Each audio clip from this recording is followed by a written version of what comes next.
Morning students. अज आपां जिहड़ा तुहाडा चैप्टर सीगा 3rd जलवायु उहदा पार्ट 2 मैं तुहाडे नाल शेयर करन लगी हां। अज आपां पढ़ना भारती मानसून प्रणाली बारे, मीनस के इंडियन मॉनसून सिस्टम बारे आपां पढ़न लगे हां।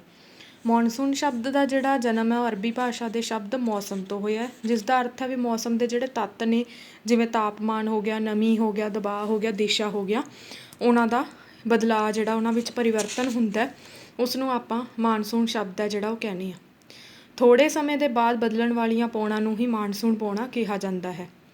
यह पौण चक्कर है जिहड़ा धरती ते 20 डिग्री दक्षिण तो 35 डिग्री उत्तरी अक्षांश तक के ऊष्ण खंड विच चलदा रहिंदा है। इस पौण चक्कर का जमीन जन्म है जिहड़ा वो जमीन अते समुंदरी खेत्रां दे ताप अंतर विच मुड़ मुड़ आउंदी ज़्यादा तब्दीली करके हुंदा है। मतलब कि जिहड़ी अपनी धरती है वो ते समुंदरी खेत्रां दे विच जदों परिवर्तन आउंदा तापमान दे विच उदों इन्हां दा जिहड़ा हैगा जन्म है जिहड़ा वो हुंदा है। मतलब पौण चक्कर उदों ज़्यादा वधदा है। इस तब्दीली कारण गर्मियां विच भूमध रेखा की घट दबाव की पट्टी कर्क रेखा वल खिसक जाती है। इस पट्टी नूं अंतर ऊष्ण सुमेल खंड मीनस के इंटर ट्रॉपिकल कन्वर्जेंस जोन है जिहड़ा वो कहा जाता है। इस घट वायु दाब नूं भरन लई दक्षिणी हिंद महासागर तो दक्षिण पूर्वी वपारक पौणा भूमध रेखा नूं पार करते ही धरती की दैनिक गति के कारण घड़ी दीआं सूइयां के अनुसार दक्षिण पच्छम तो उत्तर पूर्व दिशा ग्रहण कर लैंदियां ने। मतलब कि जदों ये इत्थे दाखिल हुंदियां ने तां दक्षिण पच्छम तो इन्हां दी जिहड़ी दिशा है पूरब पच्छम उत्तर पूरब वल नूं हो जाती है। ये पौणा लंबा सफ़र तय करके 1 जून नूं देश के पच्छमी तट ते पहुँच के जोरदार वर्खा करदियां ने, जिसनूं मानसून का फटना भी कहा जाता है। 1 जून तो पहलां भी केरल तट के आस पास समुंदरी हवा जिस तो जदों पच्छमी तट नूं पार करन लगदी है तां भी मध्यम दर्जे की जिहड़ी वर्खा हो जाती है। इनू भी तुसी प्री मॉनसून वर्खा है जिहड़ी कह सकते हो या पूरब मानसून वर्खा कहा जाता है।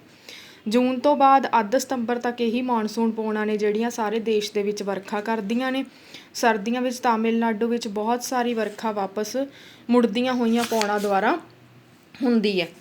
उपरोक्त वर्णन किए ताप अंतर सिद्धांत तो इलावा मतलब उपर दसे हुए टैंपरेचर दे जिहड़ा अंतर मिलदा उस तो इलावा ये पौणा दे उत्पन्न होने का कारण ये हुंदा कि जिहड़ा अपर एयर सर्कुलेशन हुंदी है मतलब उसदे करके भी हुंदा है, जिस करके इन्हां मानसून पौणा दी देश के उत्तर पच्छमी हिस्सिਆਂ तक आमद का कारण उत्तर भारत की उचाई ते वग रही जैट स्ट्रीम का होना है। जैट स्ट्रीम बारे आपां पहले ही पढ़ चुके हैं। इसकी हिलजुल के कारण ही ये पौणा उत्तर पच्छमी खेत्रों में वर्खा लैके आउंदियां ने जी।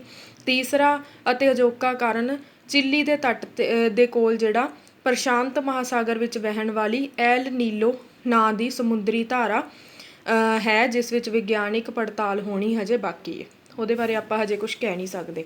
ਅੱਗੇ आ गया करैक्टरिस्टिक्स ऑफ मॉनसूनल रेनफॉल, मतलब ਇਹਦੀਆਂ विशेषतावां की ने। सब तो पहला यह है वर्खा की रुੱਤ ਤੇ मात्रा। वर्खा की रुੱਤ ਇਹ 87% वर्खा है जी मार्च ਤੋਂ ਸਤੰਬਰ तक होंगी है जी। 13% मानसून रुੱਤ तो बाद सर्दियों के महीने विच ਚੱਕਰਵਾਤਾਂ तो वापस मुड़दियां पौणा द्वारा प्रदान किया जाता है। 74% जी देश की वर्खा है वर्खा रुੱਤ विच जून तो लैके सतंबर तक होंगी है। फिर आ गया जी वेरीएबिलिटी अस्थिरता। कई बार वर्खा ज़्यादा होंगी है, कई बार ये होंदा है कि बहुत ज़्यादा घट होंगी है। फिर आ जाता है जी भारत के अंदर जिहड़ियां मानसून पौणा ने जो द्वारा जो वर्खा होंगी है वो भरोसेयोग नहीं होंगी, मतलब वेरीएबिलिटी पाई जाती है। जरूरी नहीं कि वर्खा एक समान ही होंदी रहे या फिर ना ही होवे। वर्खा की अस्थिरता करके ही अक्सर भुखमरी ते काल ने जिहड़े वो इहो जिहियां समस्यावां पैदा हो जांदियां ने। फिर आ गया जी असमान वंड अनइक्वल डिस्ट्रीब्यूशन। किते है जिहड़ी वर्खा वो तुसीं देखोगे कि 250 सेंटीमीटर तो भी वध जाती है, तो किते राजस्थान वर्गे इलाके ने जिथे सारे साल की जिहड़ी सालाना वर्खा 25 सेंटीमीटर तो घट ही रह जाती है। अनिश्चितता अनसर्टनिटी ये हो जाता जी ये कि कई बार समय तो पहला मॉनसून पौणा पहुँच जांदियां ने, कई बार बहुत ज़्यादा वर्खा कारण हड़ भी आ जाते हैं, तो कई बार इन्नी घट वर्खा होंदी है कि वो जिहड़ा हैगा तुहाडा जिहड़ा फसल भी नष्ट हो जाती है, सोका पै जाता है। ਖੁਸ਼ਕ ਅੰਤਰਾਲ ਇਹ ਹੁੰਦਾ ਜੀ ਕਿ ਅੱਗਾ 5th ਪੁਆਇੰਟ ਆ ਤੁਹਾਡਾ ਖੁਸ਼ਕ ਅੰਤਰਾਲ। ਗਰਮੀਆਂ ਵਿੱਚ ਵਰਖਾ ਲਗਾਤਾਰ ਨਾ ਹੋ ਕੇ ਕਈ ਹਫ਼ਤਿਆਂ ਦਾ ਉਹਨਾਂ ਦੇ ਵਿੱਚ ਡਿਲੇ ਪੈ ਜਾਂਦਾ, ਠੀਕ ਹੈ ਜੀ, ਉਹਨੂੰ ਲੌਂਗ ਅਤੇ ਡਰਾਈ ਸਪੈਲ ਕਿਹਾ ਜਾਂਦਾ।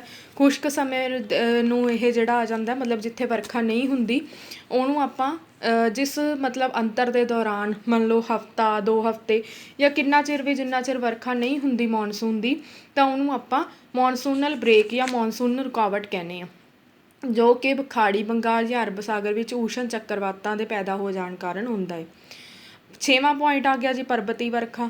ਮੌਨਸੂਨ ਵਰਖਾ ਅਸਲ ਵਿੱਚ ਨਮੀ ਵਾਲੀ ਪੌਣ ਦੁਆਰਾ ਪਰਬਤਾਂ ਅਤੇ ਮੈਦਾਨੀ ਭਾਗਾਂ ਦੇ ਨਾਲ ਨਾਲ ਉਚਾਈ ਗ੍ਰਹਿਣ ਕਰ ਲੈਣ ਕਰਕੇ ਠੰਡੀ ਹੋ ਜਾਣ ਦੇ ਕਾਰਨ ਹੁੰਦੀ ਹੈ। ਇਸ ਕਰਕੇ ਪਰਬਤਾਂ ਦੀਆਂ ਦੱਖਣੀ ਅਤੇ ਪੌਣ ਮੁਖੀ ਢਲਾਣਾਂ ਨੇ ਜਿਹੜੀਆਂ, ਵਿੰਡਵਰਡ ਸਾਈਡਸ ਨੇ ਜਿਹੜੀਆਂ, ਅਤੇ ਜ਼ਿਆਦਾਤਰ ਵਰਖਾ ਹੈ ਜਿਹੜੀ ਹੁੰਦੀ ਹੈ, ਅਤੇ ਪਰਬਤਾਂ ਦੀਆਂ ਉੱਤਰੀ ਅਤੇ ਪੌਣ ਵਿਮੁਖੀ ਢਲਾਣਾਂ ਵਰਖਾ ਉੱਤੇ ਵਰਖਾ ਓਟ ਖਿੱਤੇ ਸਥਿਤ ਹੋਣ ਕਰਕੇ ਖੁਸ਼ਕ ਰਹਿ ਜਾਂਦੀਆਂ ਨੇ। ਮਤਲਬ ਕਿ ਜਿੱਥੇ ਤਾਂ ਰੇਨ ਸ਼ੈਡੋ ਜ਼ੋਨ ਹੁੰਦੀ ਆ ਉਹ ਥੋੜ੍ਹੀਆਂ ਜਿਹੀਆਂ ਖੁਸ਼ਕ ਰਹਿ ਜਾਂਦੀਆਂ ਨੇ, ਅਤੇ ਜਿਹੜੇ ਢਲਾਣ ਵਾਲੇ ਇਲਾਕੇ ਨੇ ਜੀ ਉੱਥੇ ਵਰਖਾ ਜ਼ਿਆਦਾ ਹੁੰਦੀ ਹੈ। ਅੱਗੇ ਆ ਗਈ ਜੀ ਮੋਹਲੇਧਾਰ ਵਰਖਾ, ਟੋਰੈਂਸ਼ੀਅਲ ਰੇਨ। ਮੌਨਸੂਨ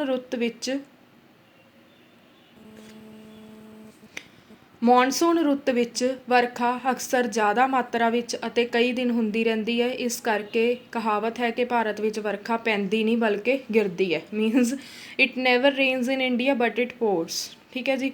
ਤਾਂ ਇਹ 6-7 ਚੀਜ਼ਾਂ ਨੇ ਜਿਹੜੀਆਂ ਇਹਨਾਂ ਦੀਆਂ ਵਿਸ਼ੇਸ਼ਤਾਵਾਂ ਨੇ, ਇਹਨਾਂ ਨੂੰ ਤੁਸੀਂ ਕਰ ਲੈਣਾ। ਬਾਕੀ ਆਪਾਂ ਕੱਲ੍ਹ ਕਰਾਂਗੇ ਕਿ ਭਾਰਤ ਦੇ ਵਿੱਚ ਸਾਲਾਨਾ ਡਿਸਟਰੀਬਿਊਸ਼ਨ ਕਿੰਨੀ ਹੁੰਦੀ ਹੈ। Thank you.